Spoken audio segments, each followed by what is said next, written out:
eshitib bor-ku, hayron qolasiz-da.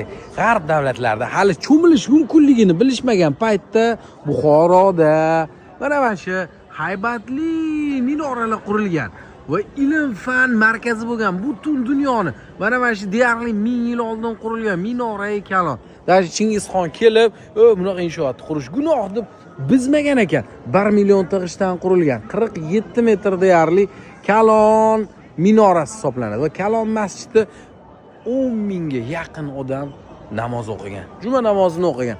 Va mana shu minoradan butun Buxoroga azon ovozlari eshitilgan.